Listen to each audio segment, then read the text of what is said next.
Hello cookbook friends and welcome to the Cookbook Divas YouTube channel. My name is Katie. Today we're going to be looking through Claire Savvitz's What's for Dessert? As you probably know if you've been watching this channel long enough, I love dessert. I really do. And you know, honestly, I actually don't eat that much dessert. I just really love it when I get the opportunity to, or when I'm not feeling super lazy. So Claire Saffitz is really known for dessert person, excuse me. So we're gonna look through this one. This is her latest book. It already looks, I mean, freaking awesome. So here is What's for Dessert. I am so excited. I probably won't cook a lot of these, but if you are also a dessert person, this is quite a large cookbook. I'll just kind of briefly share with you how photogenic it is. There are a lot of photos, including great step-by-step photos for some of the more complicated recipes, which is really helpful. All right, so I'll move on, I promise. So here's our table of contents. It's hard to see, but you could probably vaguely see there's a lot of recipes. There's cakes, there's dessert, not, of course, there's desserts. Cakes, bars, chilled desserts, pies, crisps, more oven desserts, and essential techniques are actually in the back. We also have like about each recipe. I know there's a big glare here, but there's like charts you can kind of see. It talks about recipe anatomy, difficulty rating, and all of these are broken down in each recipe. So let me kind of share that with you here. So let's see if I can make this work. We have a goat milk panna cotta with guava sauce. So you'll vaguely be able to see here in the corner, we have a bunch of information here. And this is kind of where you want to start, especially if you're not really sure if you want to make the dessert in the first place. So it has serving size. It has your difficulty rating. So this one is a very easy dessert. That should give you some context. There's like some, there's very little ingredients. There's kind of some more directions, but mostly it's just her being very, very articulate.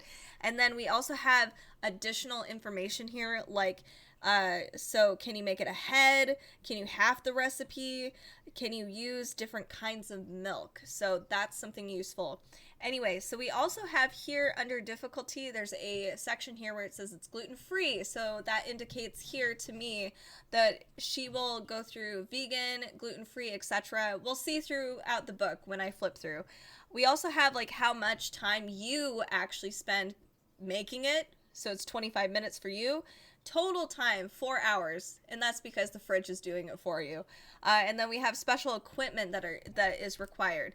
So really, she goes through, it's very detailed. So it's like, if you are somebody that needs very specific details, things to make ahead of time, or like to be aware of, this is great. It breaks everything down very specifically, and no complications. Very easy dessert journey. All right, here's a classic Sunday Bombay, and I would love to have this. This one says it is not gluten-free. It is just basically plain Jane, regular ingredients. No bake grapefruit bars. I'll try to keep an eye out to see if there are vegan or vegetarian recipes in here. Hopefully there are. I have a feeling she probably does have some. Whoa, these look, I like how retro this book is. At least the photography. This is a marbled mint chocolate mousse. This is gluten-free as well. And you saw that here. Oh my goodness. This is definitely, the Jell-O parties. This is kind of what that reminds me of, but this is definitely more delightful than a Jell-O party. So here we have a mango yogurt mousse. This is also gluten-free. You can serve with certain things too. That's also in the list here. She has additional stories and stuff like that, which is really fun. Creamy rice pudding. Let's move forward a little bit more. Find some more photos. A toasted farro pudding. Interesting. I'm clearly in a pudding place. Let's move on to some crummy things. This is a rhubarb and oat crumb cake. I hope you're able to see the photos. I keep turning it so I can see. Morning Glorious loaf cake. These look really decadent. And I can actually imagine if I did have a beautiful table like this. I don't. I can actually imagine, you can hear my rice cooker in the back, the table actually really looking super beautiful and bright with this dessert on here. It's really fun. All right, here's a malted banana upside down cake. Interesting. All right, these are beautiful. This is a raspberry thumbprint cookie. I already know what it is because I've already looked through this and I was like, whoa, look at how purple it is. This is a phyllo cardamom pinwheel. This looks very good, and I would think that this would be very difficult, but it's actually a very easy recipe. This is a all-in shortbread cookie.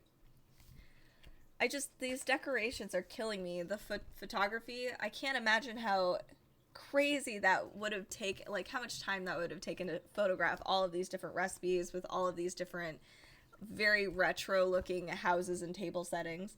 These are, let's see, I think sugar cookies, I would imagine. Yep, just plain sugar cookies.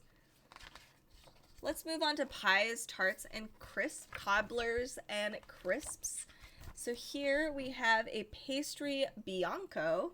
So this is with like plums, roasted plums, an apricot and strawberry galette. I've yet to make a galette. Hopefully I can try to do that sometime soon, especially during the summer. These, ooh, what are you? You're gorgeous. This is a honeyed nut and phyllo pie. Whoa, crazy. That's awesome. All right, let's move forward. Peach drop biscuit cobbler. We also have, let me just share with you guys some of the step-by-step photos. So these are more towards the back here.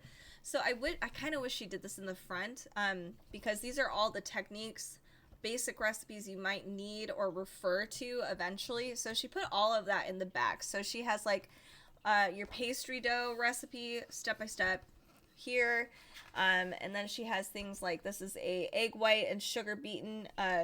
This is for stacking. Oh my goodness, what is this? I'm assuming this is a frosting, like a meringue. It is. Oh no, easy marshmallows. Interesting. So she even has like stacking shortcakes as a technique. So it's kind of interesting how she's laid this out. Let's move on to some more of these. We have a profiterole bar. Whoa. And that's with berry hot fudge and salted caramel sauce. Yum. Moving forward, chocolate souffles. This one's not chocolate, so I wonder what that is. Is it white chocolate? Oh, that's evil. Evil in a good way. So she even breaks it down, thankfully. You don't have to flip through the book a million times. So she has here, it's kind of hard to see, I know. It says the art of souffle. So she'll actually tell you her techniques, especially for things like souffles, a little more, what am I trying to say? More complex things are actually within each recipe, which is very helpful. Inverted affogatos, super easy. Those look amazing. We have a creme brulee or cream caramel. Oh, there's two different ones. Whoa, interesting. And then we have a baked frangipane apple. That looks really good. Really interesting. I'll do one last recipe here. This is a fried sour cherry pie. They almost look like toaster strudels.